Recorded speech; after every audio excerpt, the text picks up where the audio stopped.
പ്രധാനപ്പെട്ട ഒരു ടോപ്പിക്കിലേക്ക് കടക്കാം. കൊറോഷൻ എന്നതാണ് ടോപ്പിക്. എന്താണ് കൊറോഷൻ?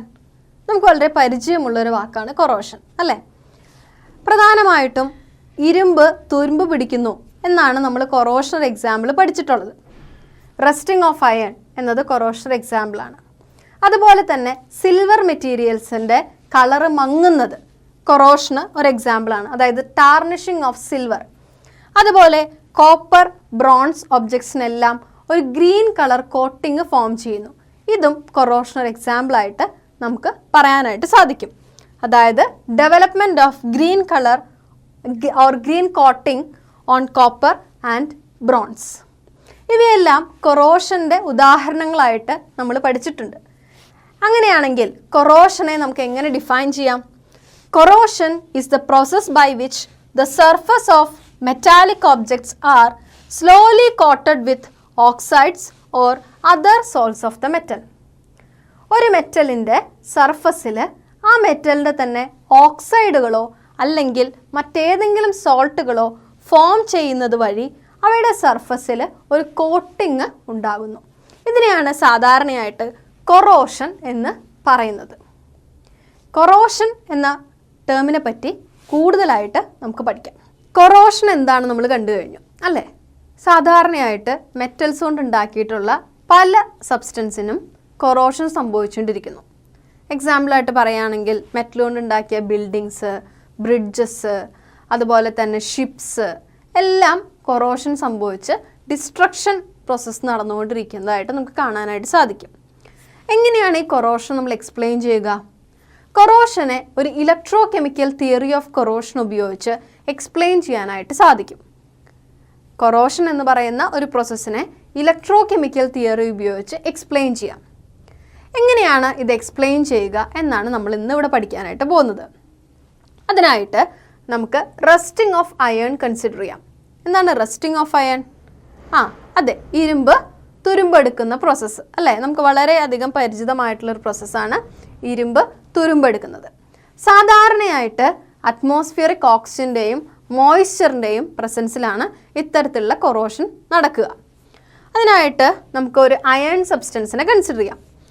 ഇത്തരം അയൺ സബ്സ്റ്റൻസിൻ്റെ എല്ലാം സർഫസിൽ ചെറിയ ചെറിയ പോർസ് കാണും, ചെറിയ ചെറിയ സ്പോട്ടുകൾ കാണും.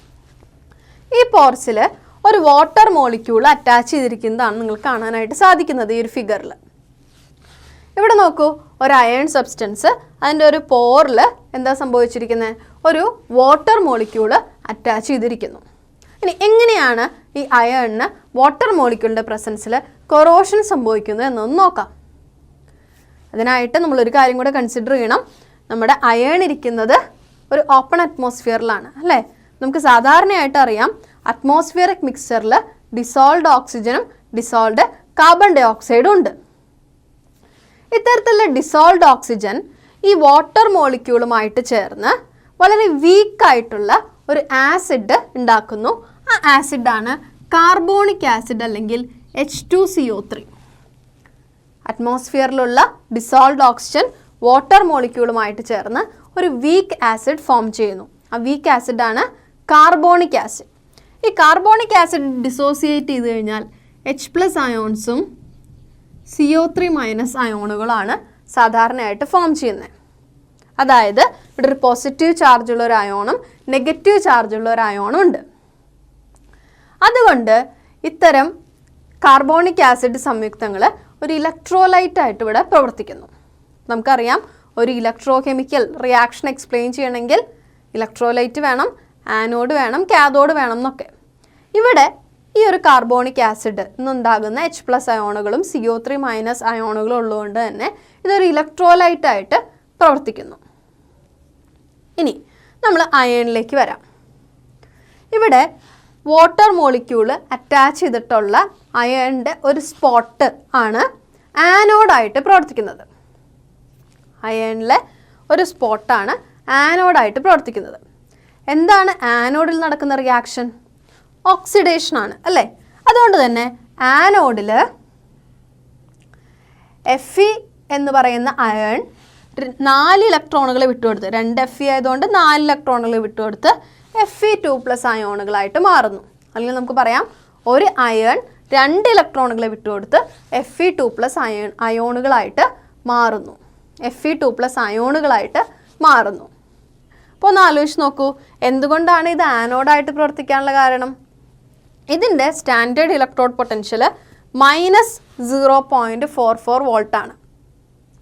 ഇവിടെ E0 വാല്യൂ നെഗറ്റീവ് ആണെങ്കിൽ നമുക്കറിയാം അത്തരം ഇലക്ട്രോഡുകൾ സാധാരണയായിട്ട് ആനോഡായിട്ടാണ് പ്രവർത്തിക്കുക.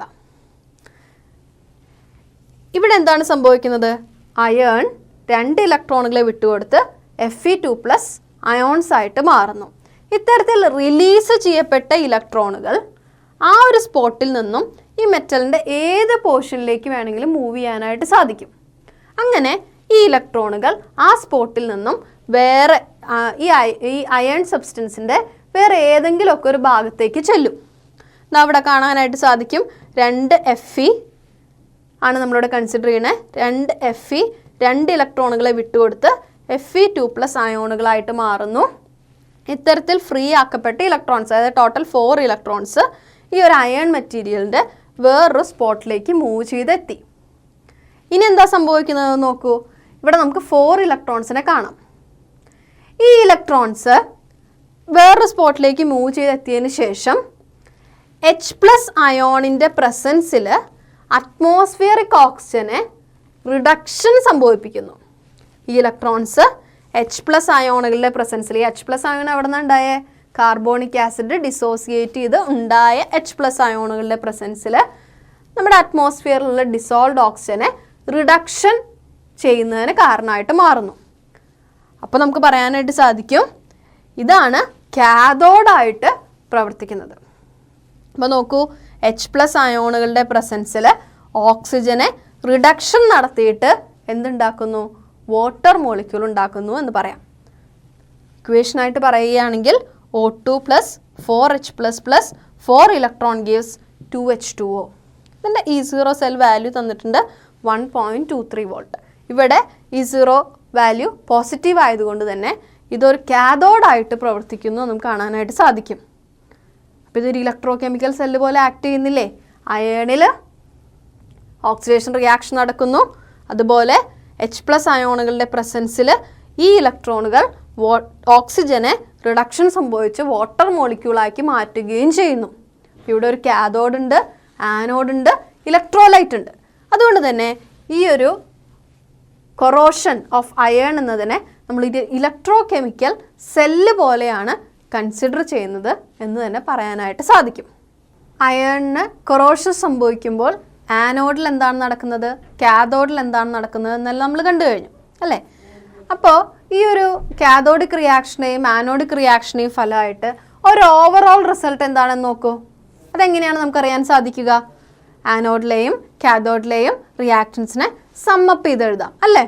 ഇലക്ട്രോ കെമിക്കൽ സെല്ലുകൾ നമ്മൾ റെപ്രസെൻറ്റ് ചെയ്യുന്ന പോലെ തന്നെ ആനോഡിലെയും കാഥോഡിലെയും റിയാക്ഷൻസിനെ ഒന്ന് സമ്മപ്പ് ചെയ്ത് എഴുതാം. നമുക്കറിയാം ആനോഡിൽ നടക്കുന്നത് ഓക്സിഡേഷനാണ്. അയൺ 2+ അയോണുകളായിട്ട് മാറുന്നു. കാഥോഡിൽ നടക്കുന്നത് റിഡക്ഷൻ ആണ്. ഇത്തരത്തിൽ ആനോഡിൽ ഫ്രീ ആക്കപ്പെട്ട ഇലക്ട്രോണുകൾ അറ്റ്മോസ്ഫിയറിക് ഓക്സിജനെ വാട്ടർ മോളിക്യൂളായിട്ട് റെഡ്യൂസ് ചെയ്യുന്നു എന്ന് നമ്മൾ പറഞ്ഞു. അങ്ങനെയാണെങ്കിൽ ഓവറോൾ റിയാക്ഷൻ എഴുതി നോക്കാം. ലെഫ്റ്റ് ഹാൻഡ് സൈഡും റൈറ്റ് ഹാൻഡ് സൈഡും ആഡ് ചെയ്യുമ്പോൾ നമുക്ക് കാണാനായിട്ട് സാധിക്കും iron plus oxygen plus 4H+ gives Fe2+ 2H2O. അതായത് ഈ ഒരു കൊറോഷൻ റിയാക്ഷൻ്റെ ഫലമായിട്ട് എന്താ സംഭവിക്കുന്നത്? അറ്റ്മോസ്ഫിയറിക് ഓക്സിജൻ്റെയും H+ അയോണുകളുടെയും പ്രസൻസിൽ അയേൺ ഫെറസ് അയോണുകളായിട്ട് മാറുന്നു. Fe എന്നത് Fe2+ അയോണുകളായിട്ട് മാറുന്നു. ഈ ഫെറസ് അയോണുകളാണ് പിന്നീട് ഉള്ള കൊറോഷന് കാരണമാകുന്നത്. ഈ ഫെറസ് അയോണുകൾ നമുക്കറിയാം അവയ്ക്ക് എന്താണ് സംഭവിക്കുക? ഈ അറ്റ്മോസ്ഫിയറിക് ഓക്സിജൻ്റെ പ്രസൻസിൽ ഇത്തരത്തിലുള്ള ഫെറസ് അയോണുകൾ വാട്ടർ മോളിക്യൂളുമായിട്ട് റിയാക്ട് ചെയ്ത് ഫെറിക് ഓക്സൈഡായിട്ട് മാറുന്നു. അതാണ് Fe2O3 അല്ലേ? ഹൈഡ്രേറ്റഡ് ഫെറിക് ഓക്സൈഡിനെയാണ് നമ്മൾ സാധാരണയായിട്ട് റസ്റ്റ് അല്ലെങ്കിൽ തുരുമ്പ് എന്ന് പറയുക. അപ്പം ഇവിടെ ഉണ്ടാകുന്ന ഫെറസ് അയോണുകൾ അറ്റ്മോസ്ഫിയറിക് ഓക്സിജൻ്റെ പ്രസൻസിൽ വാട്ടർ മോളിക്യൂൾസുമായിട്ട് റിയാക്ട് ചെയ്ത് Fe2O3 അല്ലെങ്കിൽ ഹൈഡ്രേറ്റഡ് ഫെറിക് ഓക്സൈഡായിട്ട് മാറുന്നു. ഇത്തരത്തിലുള്ള ഫെറിക് ഓക്സൈഡുകൾ ക്രിസ്റ്റലൈസ് ചെയ്യുമ്പോൾ എന്താ സംഭവിക്കുക? ഇവ അറ്റ്മോസ്ഫിയറിലുള്ള വാട്ടർ മോളിക്യൂളിനെയും കൂടെ അങ്ങ് അബ്സോർബ് ചെയ്ത് Fe2O3 XH2O എന്നായിട്ട് എക്സിസ്റ്റ് ചെയ്യുന്നു. Fe2O3 XH2O ഇതിനെയാണ് സാധാരണയായി നമ്മൾ റെസ്റ്റ് എന്ന് പറയുന്നത്. നമ്മൾ സാധാരണയായിട്ട് കണ്ടിട്ടുണ്ട് അയൺ തുരുമ്പ് പിടിച്ചു കഴിഞ്ഞാൽ എങ്ങനെയായിരിക്കുക? ഒരു ബ്രൗൺ കളറിൽ അല്ലേ? This is due to the formation of rust. റസ്റ്റിൻ്റെ കളറാണ് ഈ ബ്രൗൺ കളർ എന്ന് വിളിക്കുന്നത്. ഇനി ഇതെന്താണ് സംഭവിക്കുന്നതെന്ന് നോക്കൂ. ഈ റിയാക്ഷൻ നടക്കുന്നതിൻ്റെ ഫലമായിട്ട് Fe2O3 XH2O അല്ലെങ്കിൽ റെസ്റ്റ് ഉണ്ടാകുന്നു, തുരുമ്പുണ്ടാകുന്നു അല്ലേ? അതായത് ഈ ഒരു അയൺ സബ്സ്റ്റൻസിൻ്റെ ഒരു ഭാഗത്ത് തുരുമ്പ് ഫോം ചെയ്ത് തുടങ്ങുന്നു. അതോടൊപ്പം തന്നെ എക്സ്ട്രാ H+ അയോണുകളും ഫോം ചെയ്യുന്നു. ഇങ്ങനെ കൂടുതൽ H+ അയോണുകൾ ഉണ്ടാകുമ്പോൾ എന്താ സംഭവിക്കുക? ഈ റിയാക്ഷനെ വേഗത്തിലാക്കുന്ന അല്ലെങ്കിൽ ത്വരിതപ്പെടുത്തുന്ന ഒരു കാറ്റലിസ്റ്റ് ആയിട്ട് H+ അയോണുകൾ ആക്ട് ചെയ്യുന്നു. ഈ H+ അയോണിൻ്റെ പ്രസൻസിൽ ഈ അയൺ സബ്സ്റ്റൻസിൻ്റെ ബാക്കി എല്ലാ സ്പോട്ടുകളും പതുക്കെ തുരുമ്പെടുക്കാനായിട്ട് തുടങ്ങും. അങ്ങനെ നമുക്ക് എന്ത് പറയാൻ പറ്റും? ഇതിങ്ങനെ കണ്ടിന്യൂഡായി ചെയ്ത് നടന്ന് എന്ത് സംഭവിക്കും? ഈ അയൺ സബ്സ്റ്റൻസ് കംപ്ലീറ്റ് ആയിട്ടും കൊറോഷന് വിധേയമാവുകയും അയൺ കംപ്ലീറ്റ്ലി ഡിസ്ട്രക്ഷൻ നടക്കുകയും ചെയ്യും. ഇങ്ങനെയാണ് സാധാരണയായിട്ട് അയൺ സബ്സ്റ്റൻസുകളിൽ കൊറോഷൻ സംഭവിക്കുന്നതായിട്ട് കാണാനായിട്ട് സാധിക്കുക. നമ്മൾ പറഞ്ഞു ഈ അയണിൽ നടക്കുന്ന കൊറോഷൻ, അയണിൽ മാത്രമല്ല ഏതൊരു മെറ്റലിൽ നടക്കുന്ന കൊറോഷനെയും നമുക്ക് ഒരു ഇലക്ട്രോ കെമിക്കൽ തിയറി ഉപയോഗിച്ചുകൊണ്ട് എക്സ്പ്ലെയിൻ ചെയ്യാനായിട്ട് സാധിക്കുമെന്ന്. നമ്മൾ ഈ കണ്ട പോലെയാണ്, ഇത്തരത്തിലാണ് ഒരു അയേണിൻ്റെ കൊറോഷൻ അല്ലെങ്കിൽ റസ്റ്റിംഗ് ഓഫ് അയൺ എന്നത് ഒരു ഇലക്ട്രോ കെമിക്കൽ തിയറി ഉപയോഗിച്ച് എക്സ്പ്ലെയിൻ ചെയ്യുന്നത്. നമ്മളിന്ന് ചിന്തിച്ചു കഴിഞ്ഞാൽ ഒരുപാട് പ്രാധാന്യം അർഹിക്കുന്ന ഒരു മേഖലയായിട്ട് ഇത് മാറിക്കഴിഞ്ഞിരിക്കുന്നു. കാരണം നമ്മൾ ഇന്ന് ലോകത്ത് കാണുന്ന ഏറ്റവും പ്രധാനപ്പെട്ട പല ബിൽഡിങ്സും അല്ലെങ്കിൽ പല മോണ്യുമെൻറ്റ്സും എല്ലാം ഇത്തരത്തിലുള്ള കൊറോഷൻ സംഭവിച്ചുകൊണ്ടിരിക്കുകയാണ്. ഇതെല്ലാം നമ്മുടെ വേൾഡ് ഇക്കണോമി അല്ലെങ്കിൽ ഇന്ത്യൻ എക്കണോമി കൺസിഡർ ചെയ്താൽ പോലും അതൊരുപാട് നഷ്ടങ്ങളാണ് ഉണ്ടാക്കിക്കൊണ്ടിരിക്കുന്നത്.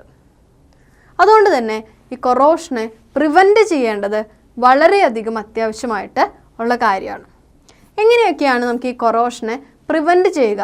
What are the methods to prevent corrosion എന്നൊന്ന് നമുക്കൊന്ന് ചെക്ക് ചെയ്യാം.